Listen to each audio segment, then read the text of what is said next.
नमस्कार मेरी YouTube family. आज हम लोग सुनते एक नई कहानी। तीसरी कक्षा में पढ़ रही रूहानी बहुत ही सरल स्वभाव की लड़की थी। उसकी टीचर सभी बच्चों को हमेशा एक दूसरे की मदद करने के लिए कहती थी। घर पर उसकी मम्मी भी हमेशा उसे सिखाती, रूहानी बेटा हम सभी को मदद करनी चाहिए। रूहानी अपनी मम्मी को भी सभी की मदद करते हुए देखती थी।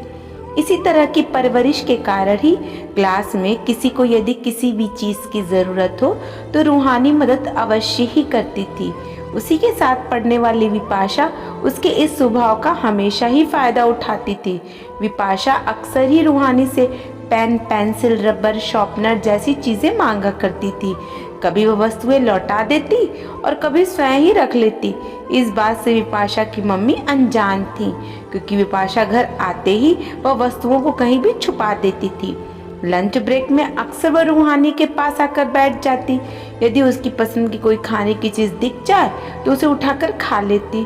फिर वह यह नहीं सोचती कि रूहानी क्या खाएगी। रूहानी अपने सरल स्वभाव के कारण कभी उसे मना नहीं कर पाती थी। वह ना तो टीचर से शिकायत करती और ना ही घर पर अपनी मम्मी को कुछ बताती थी। घर पहुंचते ही कई बार वह अपनी मम्मी से कहती, मम्मी बहुत जोर से भूख लगी है, कुछ खाने को दो, मम्मी जल्दी करो ना।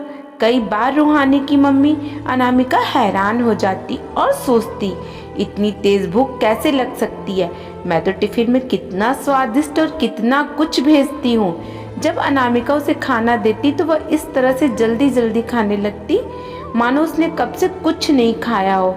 अनामिका को धीरे धीरे शक होने लगा कि शायद कोई बच्चा रूहानी का टिफिन खा लेता है, और लगता है कि इस बात से उसकी टीचर भी अनजान है।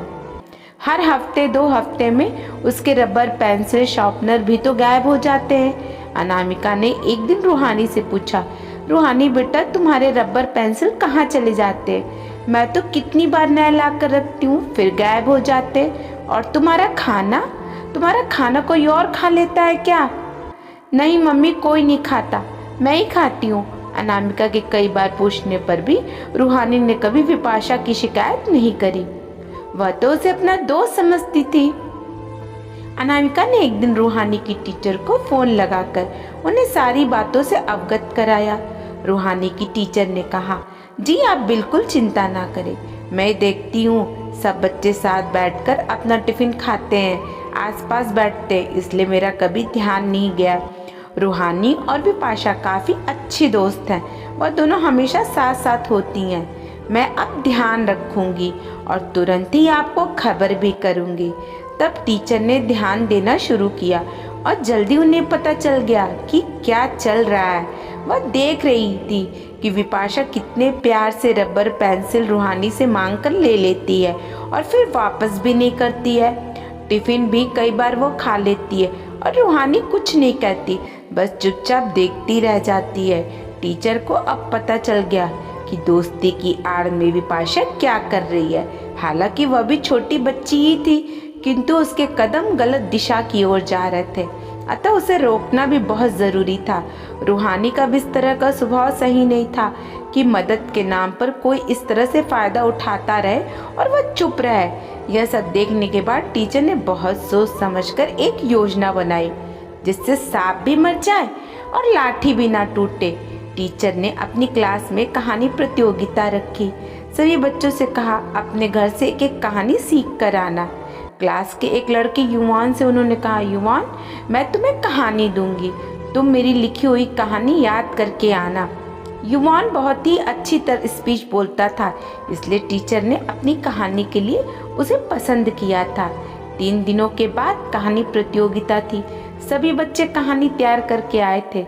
वह एक एक करके अपनी कहानी बोल रहे थे और कहानी के अंत में टीचर कहानी में छुपा हुआ संदेश बच्चों से पूछती थी। सही गलत का निर्णय भी बच्चों से ही कराती थी। रूहानी और विपाशा ने भी अपनी अपनी कहानी बोली। सबसे आखिरी में युवान का नंबर आया। उसने अपनी टीचर की लिखी कहानी बोली। युवान की कहानी में वही सब लिखा था जो कुछ उनकी क्लास में घट रहा था।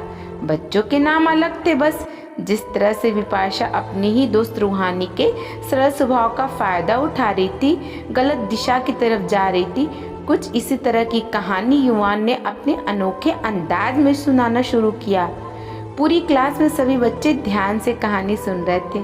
किसी भी बच्चे को कोई आइडिया नहीं था कि यह कहानी उन्हीं के क्लास में हो रही घटना का जीता जागता उदाहरण है। युवान ने कहानी को सुनाते सुनाते समय पे विपाशा एकदम शांत थी और नीचे सर झुकाकर बैठी थी।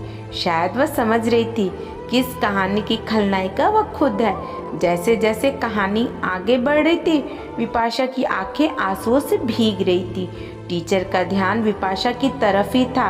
वह उसके हाव भाव देख रही थी कि उस पर क्या असर हो रहा है। कहानी के अंत में संदेश था कि हमें कभी किसी का फायदा नहीं उठाना चाहिए, मदद करनी चाहिए, किंतु हमें कोई मूर्ख बनाए ऐसा नहीं होने देना चाहिए।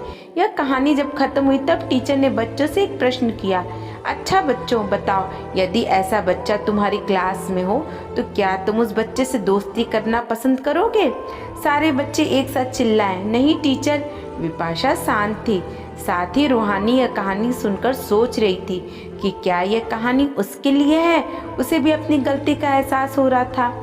इतनी शिक्षा विपाशा को उसकी गलती का एहसास कराने और उसे बदलने के लिए काफ़ी थी। वह सब कुछ समझ गई थी और शर्मिंदा भी थी। उस दिन के बाद विपाशा ने अपनी गलत आदत हमेशा हमेशा के लिए छोड़ दी। वह शेयरिंग करना भी सीख गई थी। यह सारी बात टीचर ने अनामिका को बताई। अनामिका ने उन्हें धन्यवाद देते हुए कहा, अरे वाह, आपने तो दोनों बच्चियों को सही रास्ता दिखा दिया। रूहानी की मम्मी बहुत खुश थी। वह सोच रही थी कि रूहानी की टीचर का यह तरीका कितना असाधारण, कितना प्रशंसा करने योग्य था। ना डांटा, ना उसके घर में शिकायत की, ना उसे सबके सामने शर्मिंदा किया। सिर्फ एक कहानी से उन्होंने उस बच्ची को बदल दिया। साथ ही रूहानी को भी यही होता है कि एक अच्छे शिक्षक की पहचान। बच्चे के मन को उन्होंने समझा और एक मनोचिकित्सक की तरह उनकी गलतियों का उसे एहसास कराते हुए कहानी के द्वारा उसे सही रास्ता भी सिखा दिया। आपको मेरी कहानी कैसी लगी ज़रूर बताइएगा, और पसंद आए तो लाइक, कमेंट और शेयर करें। आप मुझे फॉलो भी कर सकते हैं। आपके कमेंट, आपके सुझाव मेरे लिए बहुत मायने रखते हैं, इसलिए दिल खोल कर सुझाव दें। धन्यवाद।